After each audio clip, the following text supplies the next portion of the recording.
A new legendary hero joins the battle. They have a lot to live up to. It's old music. It's not Awakening. No! Faded Saint. I once lost my memories and became a puppet to the whims of fate. It's Deirdre. Did we really need this? Oh, she has a unique special. And she has Stillwater. And she has attack res tempo. Wow.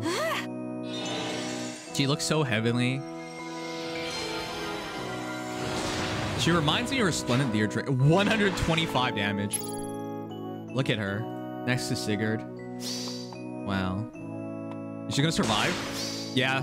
To protect those I hold dear. That is such a gimmick right now, chat. That's what, a third hero? We came from Celica surviving with like a miracle-like effect. And then we got basically Brave Sothis with essentially the same idea of surviving because of damage reduction. And now Deirdre. I haven't read it yet, obviously, but that seems to be the gimmick they're playing around with. Survivability mages. And they probably do a lot of damage. The rest of the banner doesn't look so bad, though. Colorless looks really good. It depends if you want Corrin or not. 8% banner, of course, because of the legendary banner. She is blue. Wait, why? Is she power creeping her daughter? What about Julia? All right, sparking, of course. Jeez, did she just power creep her daughter? That'd be kind of depressing, to be honest. All right, chat. Was that who you predicted? Some of you guys are going to say yes. But honestly, unless you said it earlier in the stream, I wouldn't believe you. By the way, Nimius/Sanguine is gone today. Hopefully Julia gets remixed on September, so she can sort of keep up. Okay, hopefully not. I want Sothis to get remixed already. Listen, I'm Nimnix. Yes, I'm Nimnix. The Dorba host is taking a break because he's sick of you. All of you. And so I'm here. Unlike Feh, honesty is appreciated here. With Feh, they're like, oh, Feh's on vacation. No, Feh was just sick of everybody. That's the truth. But Feh would never tell you that. Anyways, honesty aside, because I'm entirely a different person. Let's go over these. Let's go over our new hero. All right. There's only one thing that we can start with here. One fair thing. And it's 3 letters. NTR. No, it's the 3 letters are Why am I still doing these? Okay, Deirdre. Let's start at the art. Now that I remember how to do trailer reactions. Wow, she's so hot. God damn it, I'm still thinking of NTR. Okay, listen, that's bad. She's already with Sigurd, and she already has a kid, so let's not go there. Voice actress still Erica Mendez, and Hamura Kiyotaka is still the artist. Still the artist, because that's the original Deirdre artist, right? Correct me if I'm wrong. I am probably wrong. I don't know. It's the squiggly hair that looks really familiar. She looks majestic. She looks like a mom cozying up to tell a fairy tale in December for Christmas to their kid or something. All right. But yeah, okay. I bet some of you guys are like really like vanilla stuff, so you're hating me right now, or you already hate me. That's fine, because I'm not your normal host. All right, with that said, this is the worst reaction thus far. God, I really want a Robin. Stillwater, you guys already know what it does. It was originally on Lilna. Bridal Lilina, it's fine. Attack res tempo is new. Attack res -3 on foe and neutralize effects that grant special cooldown charge plus X to foe or inflict special cooldown charge -X on unit during combat. AK, you can't guard against her. Really good because she needs that for her really busted unique special. El Sanguinio. Thanks so much. I'm El Sanguinio. All right, attack res menace, it's whatever, but she probably has something that utilizes it. All right, so let's get over to the main things. Circlet of Balance. Boost damage by 40% units res. Okay, so it's going to do 1,000 damage because she has a billion res. Okay. Exaggeration. If unit's HP is over 1, foe would reduce HP to 0, and both following conditions apply. Unit survives 1 HP. Oh, it's conditional miracle. Unit or foe special is ready. Oh, that's difficult. That's not free. That is not free. It's almost free. Wait a second. Unit or foe special is ready, or units or foe special triggered during this combat. Wait, that's basically free. She has slaying, so that circle of balance is only 1 cooldown. It's basically free. As long as she doesn't die in one shot, or she's the one initiating, she basically has circlet balance then. Additionally, you initiates combat or foes range equals 2. That is so free. So if you're attacking, you have it. What the heck? Am I missing something here, chat? Is this not a better criteria than any miracle we've seen thus far? Hey, you know, with Brave Seliph, it kind of makes some sense, right? Brave Seliph's miracle, but he needs a 25% HP criteria, no? And with Celica, she also has her HP threshold criteria. This is much easier, in my opinion. It's basically Iceberg of a passive miracle. Yeah. Okay, that's sickeningly good. But I wonder why they're doing this so heavily. In like the past 2 months, we've gotten like 4 miracle heroes, essentially. Yeah, the miracle meta is officially here. Get ready to not kill anything. Well, the good news is, if you kill her... Well, the good news is, if you wipe her HP down to 1 in the first shot, and she should have very low defense, and then you get a second shot on her, you could probably kill her that way. So it's not the end of the world, but she does get a fire back, and she does hit really hard, because Circle of Balance is just an instant billion damage through that res conversion. Okay, if we stop right here, I already think she's an excellent hero. But of course she probably has, who am I kidding? It's gonna be a busted weapon. All right, her tome, Spirit Force Ripped. Slaying ability, effective against dragon foes, of course. If unit is within 3 spaces of an ally, attack res -6 on foe during combat, that's free. Unit makes a guaranteed follow-up attack, oh my god, of course.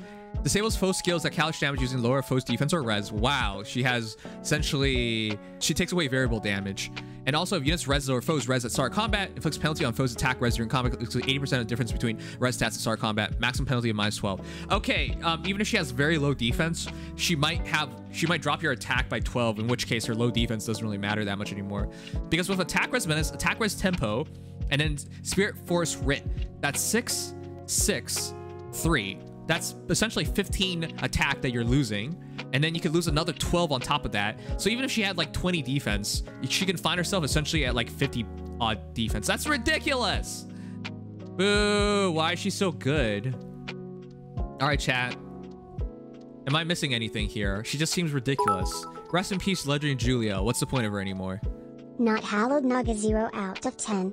Not JK, but seriously, that is basically Hallowed Naga. Yes. I'm gonna say yes and pretend I know what you mean. El Sanguino has not played this game yet. You know, chat, one day I won't be a streamer anymore. One day I'll retire into the countryside where I'll just live among cows, where I'll drink milk all day and cow blood all night. That sounds like a good retirement to me. But before that, I would like to play through every Fire Emblem game. It is a goal of mine. Once I do that, I can die happy. That's probably on my bucket list. Of course, I'll be dying in like 500 years or so, be a while. Let's see if humanity even remembers Fire Emblem like 500 years from now. For all we know, 20 years from now, no one knows what Fire Emblem is. You know, there are 2 possible scenarios. 20 years from now, Fire Emblem is dead, intelligence systems is closed down, and Nintendo has taken over the world. That's one scenario. The other scenario is that your kids are now playing Fire Emblem, and you've now passed your Fire Emblem Heroes account to your kids. So they can suffer what you're suffering right now. It is the year 2042. All heroes have 100 plus stats, and you have to read essentially the Bible to understand all the effects that every hero has. Yes, the chaos scenario. All right. Can you tell I'm sleep deprived? All right. She is, of course, I forgot to mention this, Earth legendary. So I guess she doesn't power creep Julia 100%. Not that I really see Julia's anymore, huh? But yeah, she's just way better. The problem immediately, chat. Legendary Julia doesn't auto double, and her tome, Virtuous Naga, I could speak. English is hard. At start combat, attack +3 at start combat. If units attacks or foes attack grants attack res +6 during combat. That's so lame in comparison. And she doesn't have her own perf skills. She has attack res oath, and well, she has light and dark, which is still okay skill, okay B slot, and mirror impact. Okay, so yeah, it's not close. This is really ugly. Damn. Well, that's kind of sad, honestly. Wow. Hey, how old is Legendary Julia? Do you guys remember when Legendary Julia first released? She got leaked. 2019? Oh my god. Wait. Oh my god, chat. Legendary Julia released 2019, August 28th, 2019. Today is August 29th. It's exactly 3 years ago Julia got launched. Well, not exactly, just about. Wow. Welcome to 2022. They essentially released, they power creep Julia. They're like, it's fine now, it's 3 years later. Damn. Wait a second, Julia is Earth Blessed. What? I thought she was something else. You know, I thought she was like, Dragon Blessed or something, you know? Okay. Oh, no, this is just a straight up 100% power creep. They're both blue toe mages. They're both Earth legendaries. They're literally of the same family, and they have the same ideas. Of course, they're both infantry. Oh my god. Imagine the mom power creeping the daughter. Wow. That is awkward. All right, anyways, before I go on a tangent that's even more crazy. What do you guys think of Deirdre? So recently we saw like a little mini tier list on the best infantry mages. Infantry blue mages. The winner was Legendary Byleth.